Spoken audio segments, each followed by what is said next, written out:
It's my pleasure to welcome you to the Clark Howard Show, where our mission is to serve you and empower you so you make better financial decisions in your life. Have you been frustrated with how unbelievably expensive travel has been this summer? Well, there's one segment of the industry that was expensive earlier this year that's now becoming a deal. I'm going to talk about it in a minute.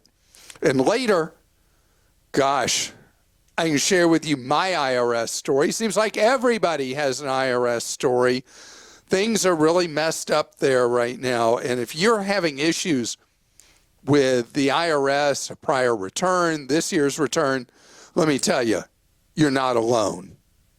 So the stories going on with the travel business, they're really bad, ugly, with people paying huge money for any phase of it.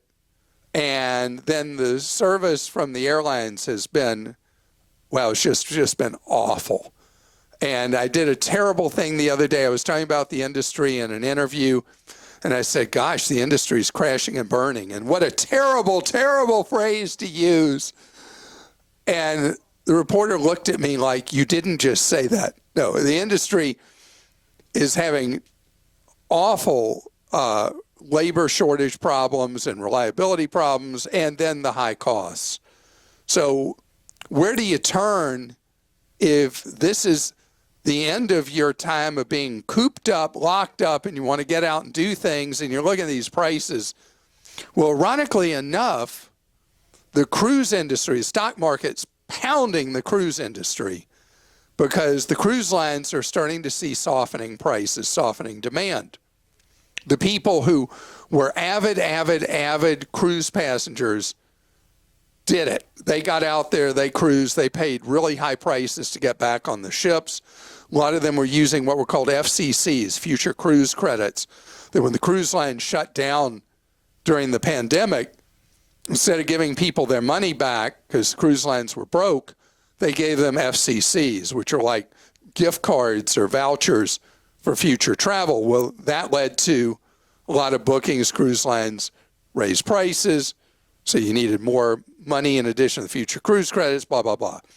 So that cycle is over. And what's going on now is the cruise lines many of them are back to full capacity at the same time that pent-up demand has been satisfied. So when you look at cruises, particularly looking into the fall, there are a lot of deals. And cruises are turning out to be cheaper than most anything you can do. But by the way, with the cruises, a couple of things you got to know.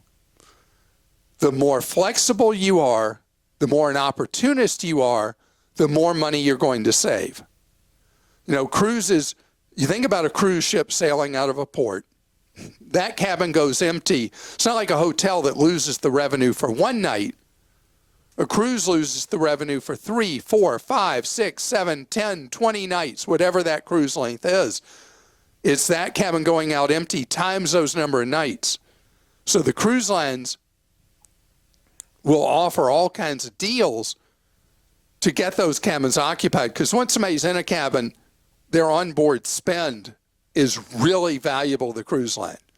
So they can offer you these really cheap rates to get you in there. And historically, the cruise industry offered its best deals in midwinter. They had a thing they used to call Wave Week. More recently, they've called it Wave Season. And they would offer those best deals when people were facing the brutality of winter, and they'd be thinking, hey, wouldn't it be great to be on a ship somewhere where it's warm? And so the cruise lines would offer these deals during Wave Week or Wave Season, and that would be when the big deals would be each year. Well, now it feels like every day is a new wave season with the deals popping up. But again, you've got to be flexible. If you are, you'll find screaming deals. If you're not an experienced cruise passenger, you want to use a cruise-only agent or a very experienced agent at a cruise agency. If you are experienced, you can use a no-frills discounter and get the rebates of commissions and stuff like that you might get from a no-frills kind of outfit. And the savings with that flexibility, enormous. The other area you can go if you want to go by air, there have been fantastic deals to Latin America. If you have interest in going to Central America or South America, the lowest airfares I've ever seen to Central and South America are available for much of the United States right now. And the hotel rates, the cost of doing things, very, very low. And I just saw another story about how good the deals are to Asia. The Asian travel market is so dominated by wealthy Chinese, and the wealthy Chinese are not traveling right now. So it's left higher-end hotels and resorts empty of guests. The rates have been great, and there are a lot of really good airfares to Asia. Where are fares still generally very high? To Europe.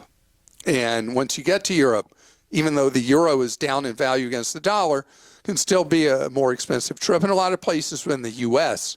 can be expensive. So if you go where the deals are, just naming 3 different things, the cruises, Latin America, and Asia, my thing always, follow the deal, and that's where the deals are. Christa? Have some travel questions. This one's from Judy in California.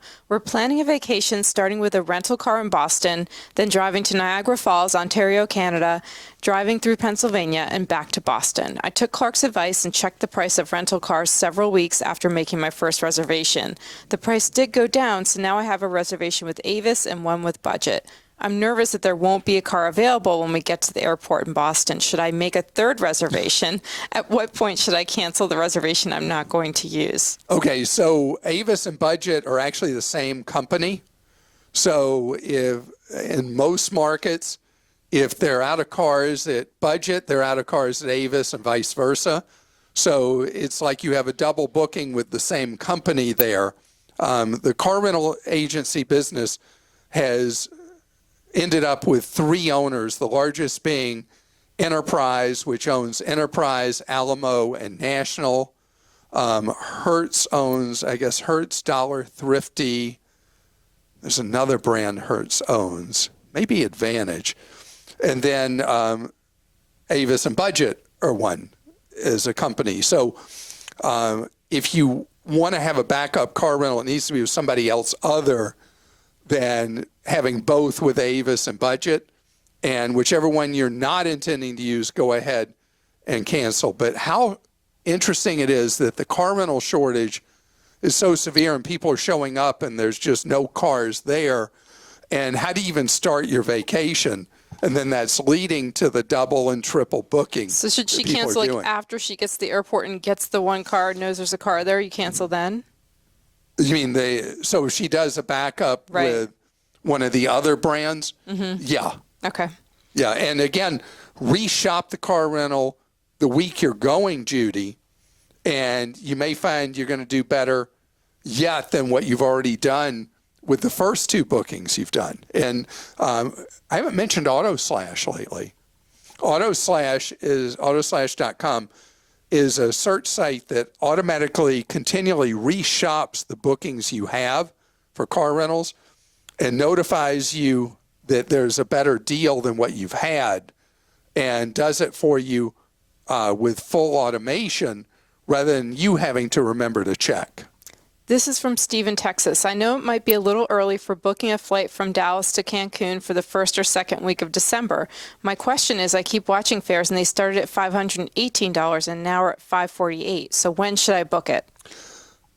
So Steve, if you're looking from Dallas to Cancun and you're looking at an airline, let's say you normally fly American and you're looking at doing that booking on American, you can go ahead and buy the ticket now, even if the price is crazy high.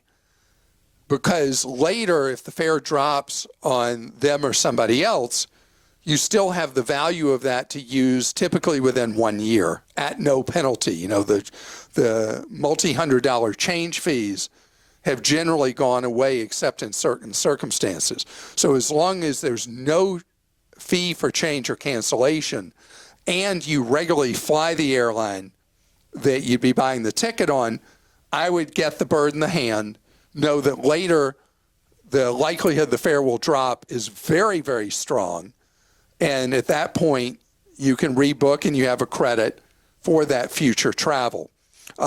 If you're going to Cancun in December, it is very common when we hit August that fares to fun in the sun spots in Mexico, the Caribbean, and Central America all do drop in price for the off season. Second week of December is normally the cheapest week of the year to travel to a place like Cancun, any fun in the sun place, because you're that betwixt and between Thanksgiving and Christmas, a very, very soft travel time. And I would be stunned if the fare didn't drop way, way, way, way below that $548. From Paul in Wisconsin. Dear Clark, someone is turning 40 this year, and we would like to celebrate with a trip to a destination unknown. Can you help point us in the right direction on where we might find a deal and a destination idea? We would like to travel late November or early December and are interested in warm weather, culture, hiking, and an overall experience unlike all the inclusive resorts. Congrats on being 67. The force is strong with you. Thank you very much for that, Paul. And I don't know where in Wisconsin you are, but if you're in the Milwaukee or Madison area, it opens up a whole bunch of possibilities to you with how close you are to Chicago, where fares are so competitive. The irony, if you go back enough years, people from Chicago used to travel to Milwaukee because Milwaukee used to be one of the least expensive places in the United States to fly in and out of due to competition. That's over now, and now people from southern Wisconsin now often have to compare prices out of Chicago. Go to kayak.com/explore, and you can pull up a map of any part of the world from Chicago, Milwaukee, Madison, wherever in Wisconsin you are, and you can see what deals are available to various spots in the world, and you'll have ideas that never would have occurred to you as you look at the fare maps. You can put in specifically, let's say, November, December, and look. You can leave it open and just see what deals pop up, and this works well over time. And here we are in July, during the peak of the summer travel season. You're going to find that the deals will get better as we move out of this peak month when you look later in the year. And from Bobby in Mississippi, tip for Clark. When finally getting to North Dakota as your last state, visit the Fargo Visitor Center and tell them it's your last state. They'll shower you with gifts for saving the best for last. Very fun. Bobby, thank you. This is ridiculous. I've never gone. One of the media companies once, as a joke, gave me, and they were really going to pay for it, a free all-expense-paid trip for my wife Lane and me to fly to Fargo. And I just was so busy at the time, I didn't take advantage of it. And so here I am still, 49 states and holding. I've been at 49 states for, I don't know, for the last 20 years, 25 years. And so I need to get to North Dakota and get my free gifts in Fargo. What am I waiting for? I don't know. Well, got to get it done. Now, you know what you're waiting for? You're maybe waiting for a refund from the IRS, or you're getting a nasty gram from the IRS. We're going to talk about that coming up. Think about how tough it is to be an employee of the IRS. The problems there have grown and grown and grown, and taxpayers are beyond frustrated. Okay, so wait, the new report from the IRS, I think it's from the taxpayer advocate there, over 20 million tax returns have not been processed. And even millions haven't been processed from not the last tax year, but the tax year before. And then you get these dunning notices from the IRS. I got one recently saying that I owed tax, penalty, and interest on a payment that I sent in April. And it wasn't a lot of money. But am I just going to send them money? Am I just going to roll over and play dead? No way. But what am I going to do? Who am I going to call? I mean, do you know right now, the IRS is only answering somewhere around 10% of calls. No matter how long you wait, 90% of people cannot get to somebody. And it is not the fault of the workers at the IRS. They have to deal with a tax code that is obscenely, ridiculously complicated. And the Congress will pass something and say, okay, in 3 weeks, we want you to do so-and-so. They got to write all new code and all that. I mean, and our tax code is unusually convoluted. What I'm hoping comes out of all this, so what I'm hoping is that so often in the United States, things have to get bad enough before they get better. And I'm hoping that basically the institutional exhaustion involved with the insane complexity of how we do taxes in the United States will lead to a fresh start. And that we go back to what we have not had in 2 generations, and that is a simplified tax code. I'm a big fan of what's called a modified flat tax, where you just have 2 tax rates. You have a base rate that applies to most people, and above a certain income, you go to a higher tax, and that's called a modified flat tax. And the advantage of it over just a straight flat tax is it deals with the class resentment that can occur if you just have that straight flat tax and you have people that are very, very wealthy who are paying the same thing as somebody who's not. So if you do a modified flat tax, what we had 2 generations ago is we had a 15% tax rate that was our base tax rate in the United States. And then wealthier people paid 28%. A lot of the games, gimmicks, and the rest went away.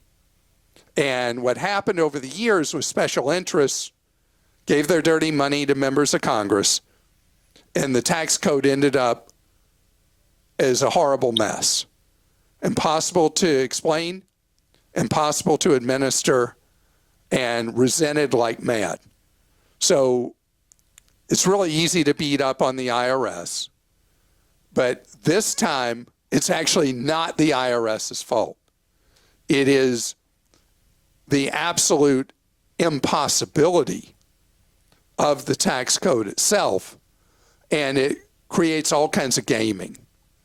If we eliminated all the games and had just the base tax rate and then a higher one above a certain threshold, inflation adjusted, so there wouldn't be what's known as bracket creep over time, I think we'd have a situation that would be simpler, that people could trust so much more, and would be able to be done in just minutes, instead of as people face a success tax as they become more successful in business, that there's no way what they're signing their name to on a tax return, they actually understand at all, and they're agreeing that it's accurate when they don't even know what it is they filled out or what a hired hand, a tax preparer or accountant did for them. So that's my recipe, is you blow up how we do tax in the country, and you get it back to something that people can trust and understand at the same time. In the meantime, it is and remains a mess. Do you ever get any of those nasty grams from the IRS? Knock on wood, I haven't, but I got a lot of those. Maybe I'm just a bad person. That's it. All right, we'll go to some questions. This is from Jennifer in Connecticut. We need to buy some sort of cell phone for our 13-year-old to use on rare occasions when he needs to wait alone for the school bus or get home before us. We are not ready to put him on our regular plan and have his own phone. It only needs to be able to make calls and maybe text. It does not need internet. There are trust issues here. What is the cheapest way to do this? We would give him the phone in the morning those days and take it back once we are home.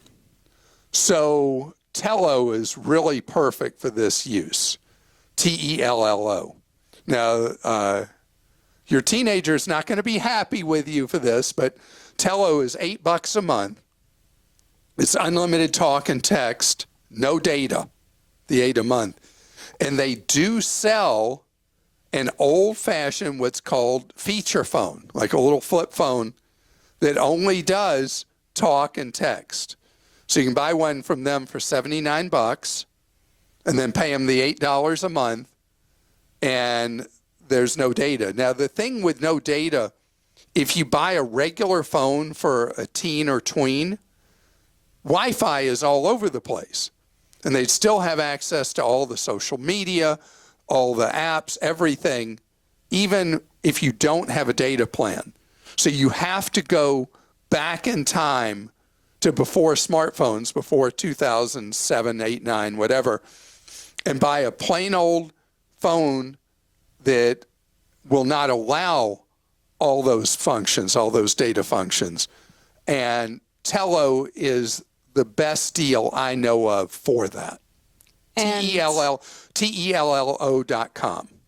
This is from Susan in Washington. My car was in an auto accident in late January. It is mostly repaired except for an airbag that needs to be replaced. The body shop says it is a supply problem that they have no control over. It has been almost 5 months that I've not had a car. And it's very frustrating. I have contacted my insurance company, but they said they have no control over this either. Is there any other course of action that I can take, or do I just have to wait for an indefinite period of time to get my car back? You know, the airbag thing has been a mess for a long, long time, Susan, because one of the largest airbag manufacturers in the world had the airbags. They were the exploding airbags. And there have been the massive recalls. A lot of those that were recalled years ago, there's still not the inventory to replace them. But it was that recall, not the COVID supply disruptions, that's caused all these airbag problems. So people are put in a really tough position. I mean, you have this problem in your household, Christa, where the passenger side airbag is bad. Mm-hmm. And so in that car, you have a driver, and then people sit in the back like they're being chauffeured. Mm-hmm. That's the car my daughter drives. So, and they recalled the airbag on every other year of that car, but for some reason, not that year. But it's an unsafe airbag. So the answer, Susan, is if you're really good about wearing a seatbelt, this is an imperfect solution. But if you're allowed to have the car back and drive it till the airbag comes in, that would be a way that you don't have that as a wasting asset. It is just one of those things that goes in that category when bad things happen to good people. There are no other simple solutions I know other than if you're allowed to have the vehicle back in your possession and use it, knowing that there's an enhanced risk by not having that airbag. This is from Kathy in Hawaii. Aloha. When I invest money, like through Fidelity's Zero funds or my IRA and 403b, do I buy pieces of stocks or whatever, and the value of the stocks go up and down, but the quantity I have stays the same?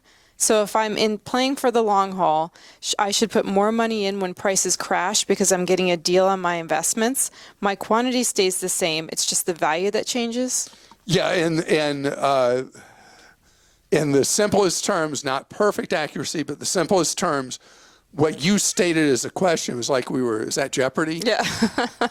Is accurate. So if you own Fidelity Zero funds and you own little pieces of thousands of stocks in the Fidelity Total Market Zero Fund, or they call it Total Market, Broad Market, whatever they call it, and the stocks individually go down in value inside that fund. The overall value of the fund goes down. So you're buying the equivalent of more shares at a lower cost. They're on sale right now, or on discount, or on clearance. So when you're playing the long game, you do just that. You continually contribute to the funds. You're buying them at lower prices now. If you're playing a long game, ultimately that makes you much more money. And that's the thing. Normal investor behavior is when the market news is bad, people reduce their contributions or stop contributing. They might even sell positions they have in a retirement account. And then when things are really going well in the marketplace, that's when they buy more. And the math of that is completely backwards for your long-term financial well-being. You want to buy when others get afraid. You want to own when others are afraid. Because if you believe in the free market and you believe that owners of businesses do what's in their best interest and increase value over time, you want to be an owner of those enterprises. The big advantage of owning the Fidelity Zero Index Fund or a Vanguard Index Fund, or from whoever you own an ETF index or something like that, the advantage of it is that you don't know over time which companies are going to be the ones that decline over time, may even cease to exist over time. You don't know which ones are going to be big growers, but if you believe, like I do, that capitalism, that the free enterprise system creates more wealth over time, particularly for owners, you want to be an owner, and instead of trying to pick this stock or that stock, you own little pieces of thousands of stocks, and you grow with the marketplace over time. It also means you go through times of pain, but if you're young, that pain creates more wealth later. And I want to thank you so much for being with us today. You may be on your daily walk, you may be commuting, you may be torturing your children in the car, making them listen to boring Clark. However, and whenever you listen, I hope there's something that you hear from me each and every podcast, each and every day, that helps you take more control of your life, your wallet, and your future.